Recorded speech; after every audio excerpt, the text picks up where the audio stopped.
Le gouvernement a engagé une guerre sans merci contre l'orpaillage clandestin, véritable plaie qui gangrène le secteur minier ivoirien. En plus de la répression, il a lancé le projet des chantiers écoles pour encadrer et professionnaliser les acteurs de la filière minière artisanale. L'objectif étant de les détourner de l'orpaillage illégal et de créer des emplois pour les jeunes Ivoiriens. Nous souhaitons que de nombreux jeunes Ivoiriens s'intéressent au secteur et que grâce à cette activité, ils puissent se prendre en charge, indique Sarah Koné. La jeune femme faisait partie de la première promotion du premier chantier école ouvert le lundi 28 janvier 2018 à Bozi dans le département de Bouaflé. Depuis cette date, une douzaine de chantiers écoles ont été ouverts dans différentes régions du pays. En décembre 2020, le pays comptait 12 chantiers écoles. À Bozi, Bouaflé, Kassiandé, Boundiali, Loboville, Buyot, Nangbokro, Daoukro, Abradine 2, Yakassé Atobrou, Tangelan, Agnibilekro, Boréakokro, Dimbokro, Nebo, Divo, Assiek Okoré, Bongouanou, Ayao Amouinkro, Brobo, Aboré Akpokro, Diangokro Dimbokro, et Souleymane Dabakala. Les futurs artisans miniers sont encadrés par les spécialistes de la Société de développement minier de la Côte d'Ivoire, SODEMI.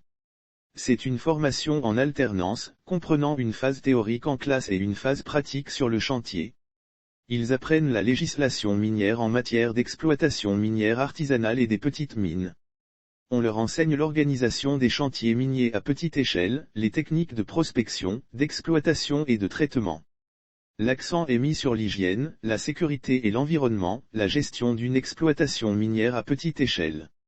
En initiant ce projet, l'objectif du gouvernement était de susciter l'esprit d'entrepreneuriat chez les jeunes formés dans ce secteur. En effet, après la formation, ils peuvent demander des autorisations légales d'exploitation qui leur permettent de travailler en toute sécurité, selon les normes en vigueur. En décembre 2020, 330 artisans miniers étaient en formation, 120 en fin de formation et 44 déjà en activité. Le projet des chantiers écoles vise à former 1000 artisans miniers par an. Il s'agit de garantir, à travers une formation de qualité, un encadrement et un suivi régulier des artisans miniers, la création d'emplois pérennes et décents et un développement économique durable du secteur de la petite mine. Une fois leur autorisation obtenue, les artisans miniers sont installés dans des couloirs minéralisés. L'exploitation de l'or est un grand gisement d'emplois. On estime qu'une grande mine peut employer près de 1000 personnes en emploi direct sans compter les emplois indirects. Une petite mine emploie entre 50 et 100 personnes. Le secteur minier est en plein essor. L'ambition est d'en faire le deuxième pourvoyeur de richesse de l'économie ivoirienne avec une contribution de 4% au produit intérieur brut, PIB. Une ambition justifiée par son immense potentiel. En 2020, la production d'or était de 38,523 tonnes, contre 11 tonnes en 2015. La Côte d'Ivoire a démarré l'exploitation du manganèse, du nickel et de la bauxite.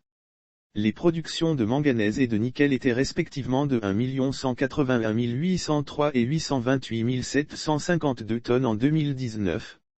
Quant à la bauxite, les réserves sont estimées à 35 millions de tonnes de minerais.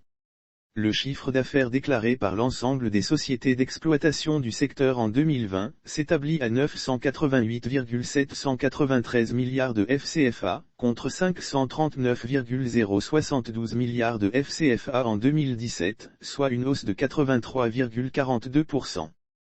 Quant aux recettes fiscales générées en 2020 par le secteur, elles s'élèvent à 118,665 milliards de FCFA, contre 56,441 milliards de FCFA en 2017.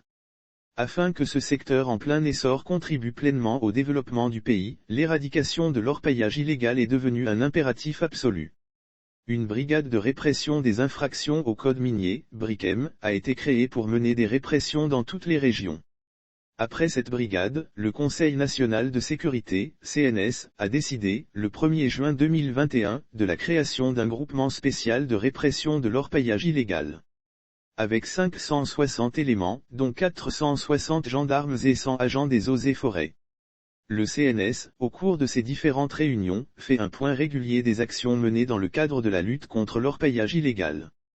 À titre d'exemple, lors de sa dernière réunion tenue le 9 décembre 2021, il relevait dans son communiqué que 114 sites d'orpaillage illégal ont été déguerpis, 96 personnes interpellées dans 12 régions, 9000 abris de fortune détruits et d'importantes quantités de matériel saisi. De 2018 à 2019, le gouvernement a mis fin aux activités de 23 400 orpailleurs clandestins.